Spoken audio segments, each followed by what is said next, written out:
Hey, it's Kawi, the Horn of Gideon, the last Muslim Templar, and I am here. Wanted to do a video about prophetic trials and 7-year cycles, guys. You know, I did a video on that, and what's going on is I was looking at the statistics of my websites, and I can see outside of my family, a lot of people between the ages of 25 and 35 are watching me. Now, if we break that down from the 7-year cycle chart, and if you don't know what I mean by 7-year cycles, you would have to really go back and watch my prophetic trials and 7-year cycle video to really get a full breakdown of what I'm talking about. But just to summarize it, every 7 years, the human has a complete transformation. It is my belief that humans actually age in sevens. And in that 7-year cycle, God gives us trials. And then he judges us at the end of those 7-year cycles based off of our good and bad deeds. And this occurrence that happens with us decides if we bring curses or blessings into our next life cycle. So again, just to get a good foundation of what I'm talking about, just go watch the prophetic trials and 7-year cycle video. But when I looked at the statistics and I saw the ages 25 to 35, it made me think of what life cycle you guys were in. And that would be, okay, so the first life cycle is 1 through 7. The second life cycle would be 8 to 14. The third life cycle would be 15 to 21. The fourth life cycle would be 22 to 28. And the fifth life cycle would be 29 to 35. So, a lot of you guys are in your fourth and fifth life cycles. And those two life cycles, the fourth and the fifth life cycles, are very important because those are mainly the life cycles where all your good and bad deeds are completely on you. You see, when you're young, when you're a child, those first 3 life cycles, 1 through 21, most of us are under the covering of someone, or we should have been under the covering of someone, because, you know, some of us do grow up earlier. And this is where you get people who are older, who seem older than their age, because they had to become someone who is being judged off their good and bad deeds without without someone else's covering. And I'll get into that later. I don't want to make this complicated, but 1 through 21, you're usually under someone else's covering. That means things that happen to you in your life are based off of whatever your parents are going through. Whatever your parents' thinking is influencing you the most. Whatever your friend cycle, whatever your friends' thoughts are influencing you the most. Whatever your studies, whoever your teachers, you know, all of your big influences in life happen in those first 3 life cycles. When you get to the 4th and 5th life cycle, that's when most of the time you're coming into your own thinking. That's when a lot of times you are now really completely on your own. And so a lot of your decision makings and the trials that you're going through are completely on you. You can't blame your mother and father. You can't blame your family for whatever illnesses and, you know, whatever's going on, whatever hindered you in life. There's no one else to blame for whatever your life situations is once you get to your 4th and 5th life cycle, is basically what I'm trying to say. And what is the 4th and 5th life cycle again? That would be, what's that? 22 to 28 and 29 to 35. 22 to 28, your 4th life cycle. 29 to 35, your 5th life cycle. These life cycles are the ones most times where you are completely on your own. There's nobody else to blame for whatever's going on in your life. The biggest thing I would say, if you're in these life cycles, just from personal experience and what I've seen in others, is be okay with whatever is walking out of your life. Whatever is not agreeing to the walk you're having, be okay with letting it go. If you are having any trials, you're going through some things, look at your own personal character, your own decision makings, what role that you played to get you in that position. I need you guys to understand, the only way to come out of most of the trials and tribulations that you're going to have is acknowledging the role that you played in getting you there. Unless you are truly going through a Job story or a Jesus story where you're the martyr.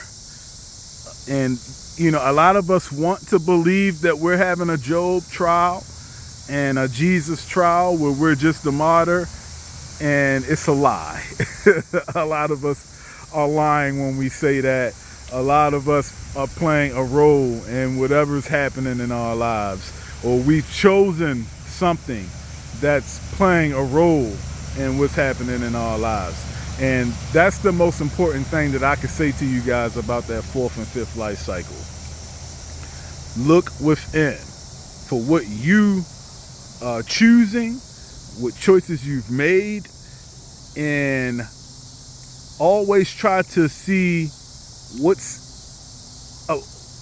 always put the blame on yourself before you start putting the blame on others, especially at that age, in those two life cycles. If you can do this, you're going to come out way better than a lot of other people in life. I promise you.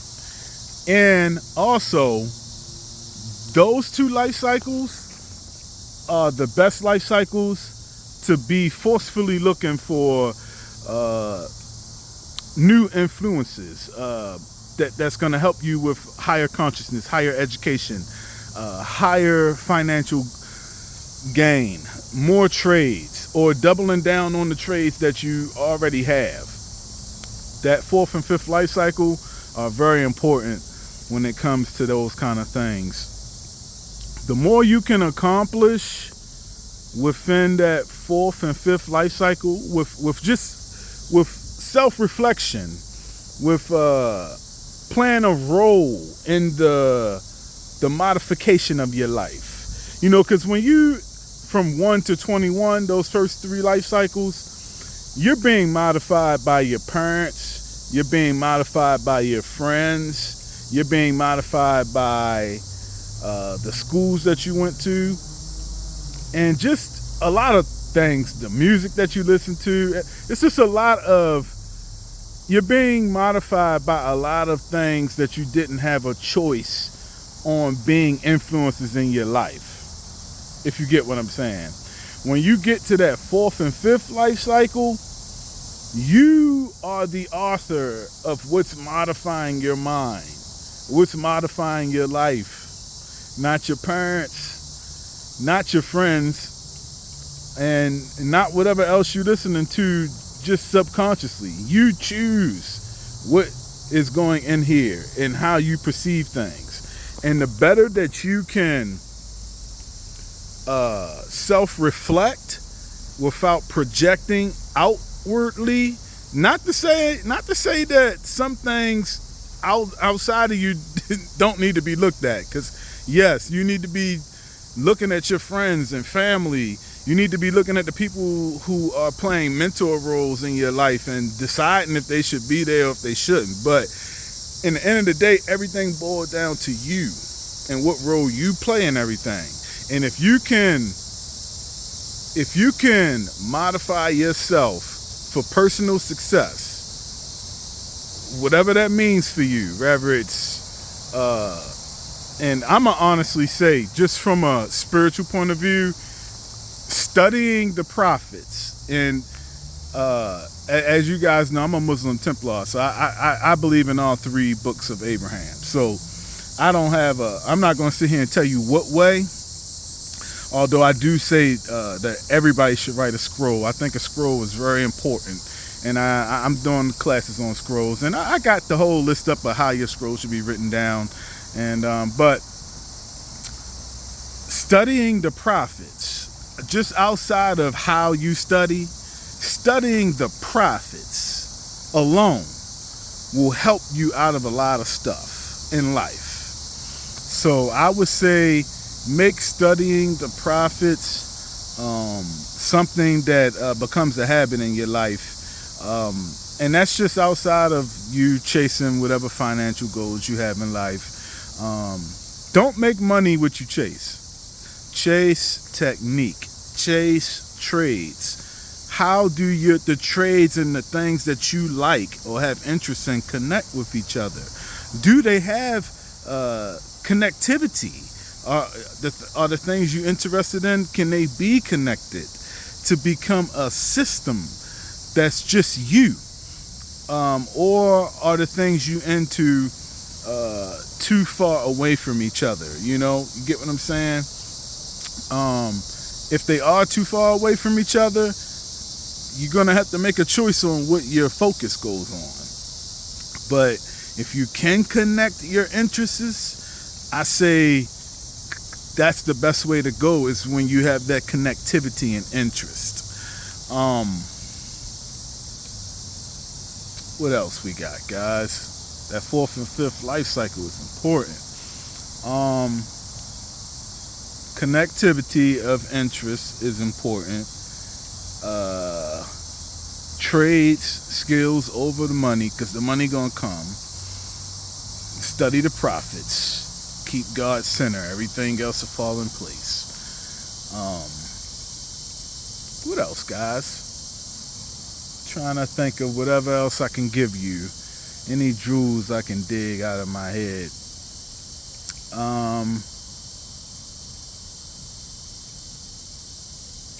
Dang. Keep up with your kids. Don't let your kids get away from you.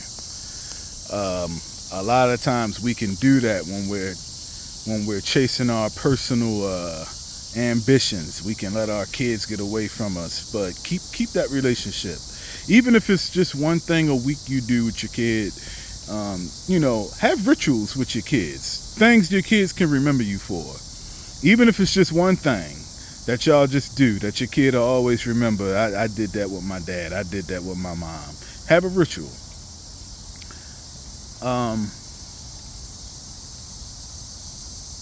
That's it, guys. I ain't gonna sit here and force more thought. That's the thought for the day. I'll double down on it some more.